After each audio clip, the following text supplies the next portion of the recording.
All right, so you want to get in shape, you want to lose some muscle.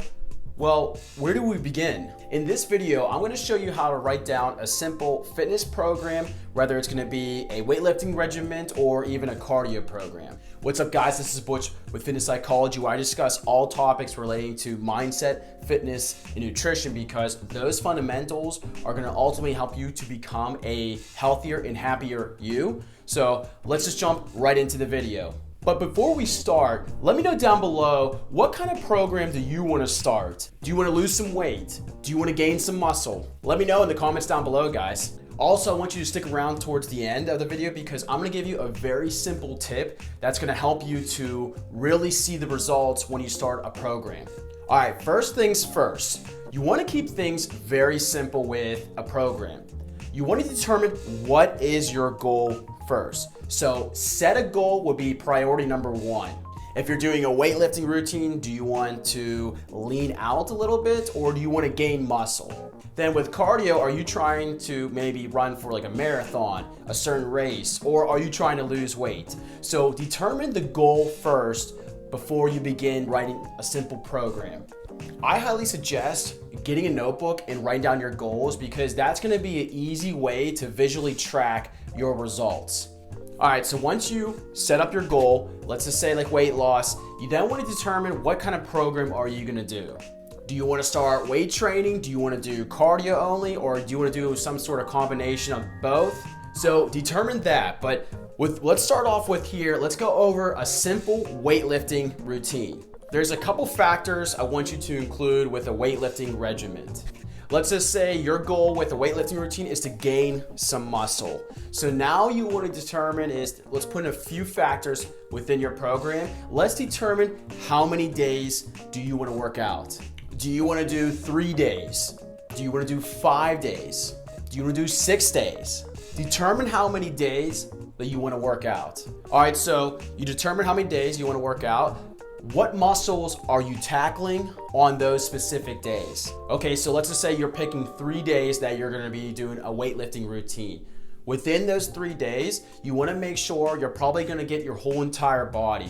So let's say Monday can be a push day, like chest, shoulders, and then Wednesday can be like a back or a pull day. So like you're gonna get your back, you're gonna get your biceps included. And then Friday can be a lower body day. Everyone loves leg days. So that's gonna be just your whole entire lower body. So that way, within those 3 days, you're getting your whole entire body and you're targeting most muscle groups. If you're doing 5 days, you can split it up literally like this. So Monday can be chest day because that's National Chest Day always. Tuesday can be back, Wednesday can be legs, Thursday can be shoulders, and then Friday can be arms and abs. Guys, there are so many combinations here with weightlifting, it's ridiculous. All right, so let's determine now how many sets do you want to do with your workout. If you are a beginner, I recommend doing 3 sets. That way your body can get a little acclimated to some neuromuscular movements. You won't be fatigued, you won't be super sore.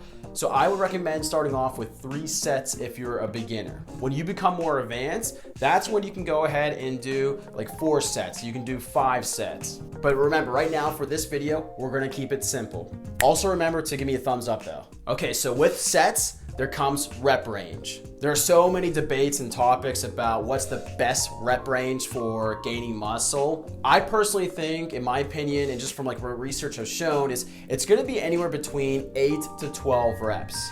But you have to make sure that you're eating an appropriate amount of protein. We'll discuss that in another video. So let's use an example here. You're gonna be doing 3 sets, and then you're gonna be doing a rep range of 12. All right, it's chest day, baby. It's Monday. So you got a bench.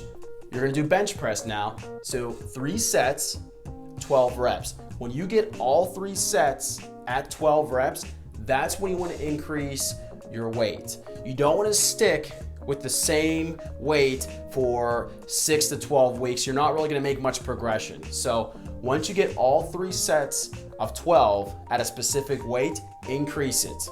Trust me. Another factor here you want to consider is the time.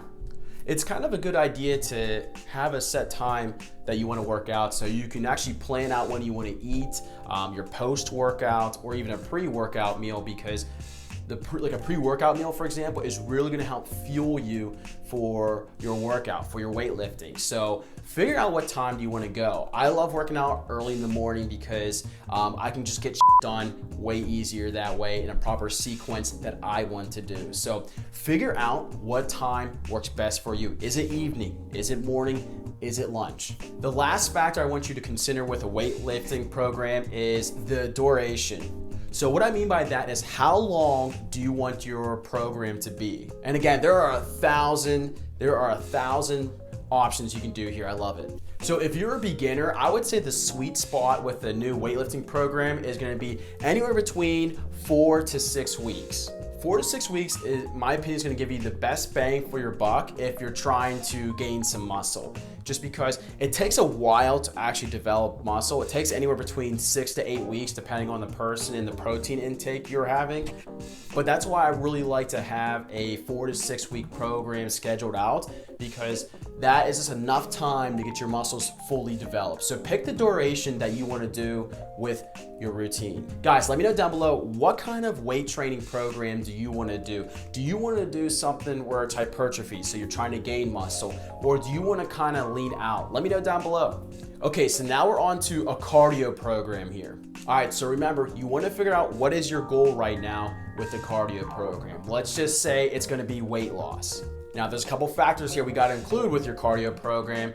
First, let's determine how many days do you want to do cardio? Is it going to be 3 days? Is it going to be 4 days? Is it going to be 5 days? Determine how many days you want to do your cardio program. Okay, then determine how long do you want to do your cardio. So do you want to do 30 minutes? Do you want to do 45 minutes? Do you want to do 60 minutes? Do you want to do some sort of combination of all of those? Determine how long do you want to do your sessions. Right now, for me personally, I have a pretty, it's probably not a good thing, but a mad obsession with the stair climber at any gym facility. But I can only do it for about 30 minutes because I like to go really hard on it. So I recommend trying it. Okay, so what type of cardio do you plan on doing? Do you plan on running? Do you plan on doing the elliptical? Do you plan on doing like jump rope or some sort of high intensity sprints? A combination of all these. What kind of routine do you want to do? Same thing then also with like a weightlifting program is the duration. How long do you want to do this type of program? Is it going to be 4 weeks? Is it going to be 6 weeks? With marathon runners, they really like to plan out their runs well in advance, so they're going to be prepared for when the race begins. But if you're someone who is going for weight loss, the sweet spot here is going to be 4 to 6 weeks. So once you put all those factors into consideration and you write it down, that's when you're going to be ready to begin your program, your routine. So you know how to write down a program. And you have to seriously keep this simple, guys. I can't tell you how many times I talk to people, they want to do all these things, all these X amount of factors, and just keep it simple. Figure out what do you want to do. Is it weightlifting, cardio, or both? Figure out how long, figure out what muscle groups, what is your goal. Keep it so simple. You'll be surprised at how much you'll see results from just doing that. Step is to just begin. Begin, guys. Don't wait till Monday. Don't wait until next month. Don't wait till the new year. I can't stand that. Just start now. The good news is that there are so many options and flexibility with workouts, with routines. So that's why you have to write it down so you can track what's working, what's not working. Maybe you have to add more sets in. Maybe you have to add another more reps in. Maybe you have to run longer to get your goal. You have to track what's going on because that's the only way you're going to see results. And so this comes actually to what I mentioned earlier in the video, if you stuck around, is how are you actually going to determine if you're making results? So actually this leads into the tip I mentioned earlier in the video, and that is something called progressive overload. What is progressive overload? It simply means this, and it's generally used in strength training, but you can still apply this with cardio.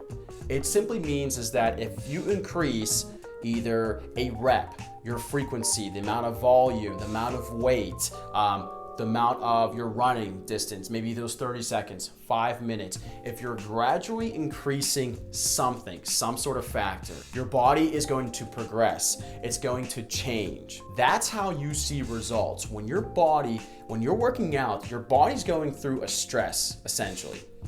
Your body is so intelligent. It adapts to stress. So when you keep increasing that stress, AKA like adding an extra rep or adding extra weight, your body is going to adapt to that specific demand. So that demand would be, okay, we have to gain more muscle to move this X amount of weight.